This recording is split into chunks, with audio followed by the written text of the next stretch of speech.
Good evening, and welcome to another revitalizing episode of Diatribes from the Voice of Doom. Now here's your remonstrating and regurgitating host, Voice of Doom.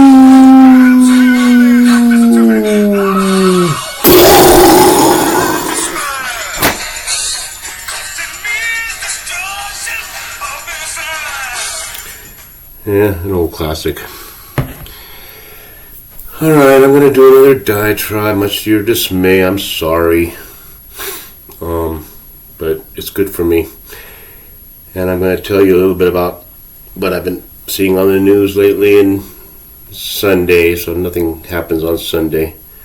Everybody takes the day off on Sunday. Terrorists, Putin, Xi, happiness, of course, Petri dish. They all take the day off on Sunday because it's the holy day, it's the day of rest, it's the Sabbath. So they must pay homage to that day of God. Now, another week is starting tomorrow, and I just have this weird feeling that the next 2 weeks are going to be rather tumultuous. Don't ask me why. Just have a feeling. But I will say this. The microcosm reflects the macrocosm, macrocosm reflects the microcosm in everybody's life. So whatever you're doing, if it's going bad, maybe the world's going bad, but my microcosm is not as bad as it was 2 weeks ago. And the reason is because I'm making it happen. You got to take action. That's the secret. Volition. And, I've told you about my problems with my kid and throwing him out, and he's had a lot of bad things happen to him, and they're all great. That's a Buddhist standpoint. That's a Buddhist point of view. When bad things happen, that's a good sign. So, you can extrapolate that to the macrocosm, but that's going to get very heavy, and I don't have that much time to do that. I'll do it over a period of time. You've understood if you've watched my diatribes from the beginning. But my kid lost his car, and he's an alcoholic, and he's a very severe alcoholic. He needs alcohol to survive, and he does not get that drunk. He just drinks constantly from morning till night. And that's the way it is. I accepted the fact that he had problems when he, 6 to 12 months after he was born. I realized that he was going to have problems because he's autistic, but he's not, he can communicate, he just is in a different wavelength than everybody else. And alcohol to him is a stabilizer. That's the problem. He lives in constant anxiety, and when he drinks, he feels normal. So what I have decided to do is kind of use that as a motivator for him, because I explained to him if he doesn't work, he can't drink. So I'm sorry, I have to do it that way. I have to do some bizarre things to get people to, change, and he's going to change himself, but he is working.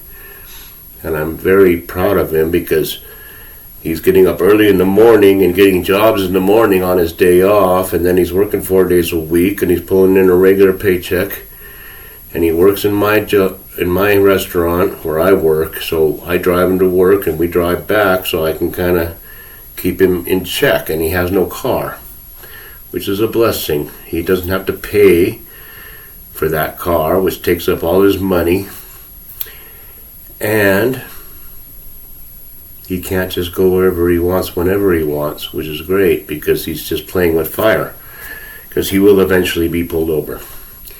So by him losing his car and me kind of having to micromanage his life for a while and use alcohol as kind of a carrot and stick for now, things are getting better, and they're going to continue to get better. Now, does that reflect on the macrocosm? Well, the macrocosm has to get worse and have some catastrophes before it gets better, just like I did. So that's the way it is. So I'm going to talk about what I've been seeing on the news lately, which has to do with worldwide annihilation. Now, if you look at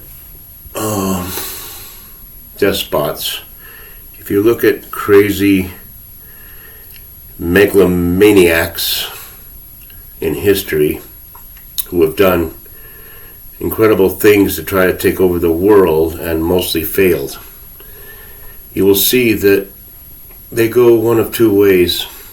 Now let's look at a few of them. I'm just doing this off the top of my head, so I'm sorry. I didn't write this all down. You have someone such as Napoleon. He wanted to take over Europe, and he bit off more than he could chew by attacking Russia. He lost at Waterloo. He was exiled. He came back. He was exiled again. It's a very confusing story. But he was exiled. They just said, your way ain't working. Let's go back to the monarchy in France. Let's look at Schicklgruber, who, and this is one of the main ones, because when he knew he was about to lose, he wanted everyone to go down with him. That was his goal. He was a psychopath, maniac, who said, I am Germany, and Germany failed me, the people have failed me, so since I know it's inevitable that I'm going to lose, because I can hear the bombs coming closer and closer to my bunker, destroy everything, scorched earth. That's a main point I want to get to, but first I'm going to talk about people like Stalin, who won World War II and died a few years later and was replaced. Who else was there? Well, there's minor people. There's Mussolini, who was a dictator of a country that really wasn't into that kind of thing anyway. Italy's always been, kind of cool, romantic. Why they got into fascism, I don't know, but it was probably having to do with economics. Food, which is another issue I'll talk about. Now, we have different despots, and I'm thinking about the despot we have right now. There's two of them. There's Happiness, who's having his little shindig with his buddies in the land of happiness, formerly known as China. And what they have planned, I don't know, but they've made it clear that they want to do certain things, and what we do about it, we'll see. But I see everything coming together into one big conflagration now.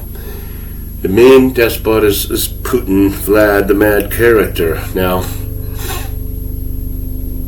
America and NATO have propped up the Ukraine with weaponry, very effective weaponry.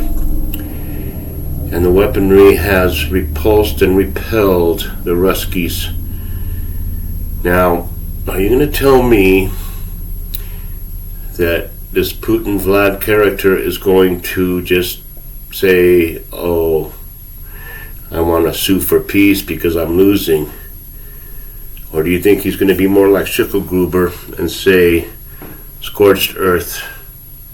And when he wants to scorch the earth, it's going to be scorched. And he could do it, because now consider that he's being pushed up against the wall. His own people are rising up against him. His own media, the state media in Ruskiville, former Soviet Union, is rising up against him slowly, little by little. They know they have to play their cards right or they'll be dragged out. But people are protesting, they're being dragged away.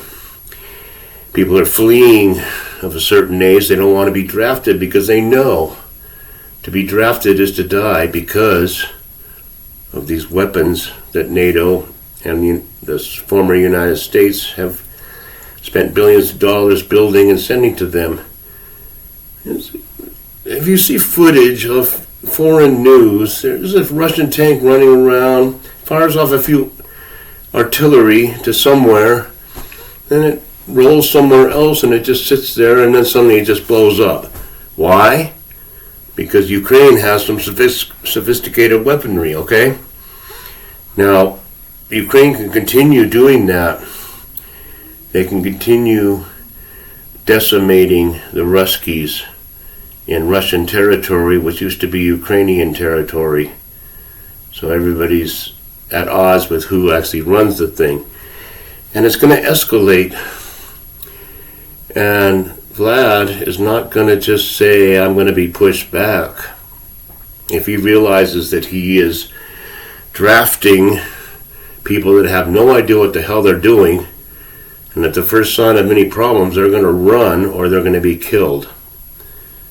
Because you don't just draft a whole hundreds of thousands of civilians and say, okay, we'll give you basic training for a day or two, and then here's your gun, and here's your anti-tank weapon, and off you go. It's absurd. So the only obvious direction is escalation. And it plays right into the hands of the D's, because the more they get chaos, anarchy, confusion, calamity in the next 3 weeks, the easier it'll be to obfuscate the election. And even my so-called educated colleagues that I talk to are coming up with what I said a year ago, that these D's are going to pull something off, because if they lose, they're in deep trouble. I mean, even a cursory examination of what's gone on in the last 2 years will uncover corruption on every level, and heads will roll, and I hope they roll literally. No pussyfooting around anymore. These people have to be executed, but we'll leave that aside. Just get rid of them, first of all. And these may have a very arrogant and hubristic stance and attitude, because they are the good guys and always have been. And so if they were to actually lose the election, it would be cheating on the part of the goppers, and they would have long hearings until January 20th about how badly the goppers cheated when the last election in 2020 was pristine, absolutely flawless. So that's it. I mean, I could talk more about it, but my bottom line is scorched earth. Vlad has no choice but to use tactical nuclear weapons. We will respond in kind with tactical nuclear weapons. And who we bomb, I have no idea. Do we bomb a wheat field in Ukraine, or do we bomb Moscow? And if we bomb Moscow, then what? So people better think about that, because I think, I feel sorry for people that are planning their retirement when they're in their 20s. Talking about what kind of investments they should get into. I laugh when I listen to the weekend investment shows on the radio.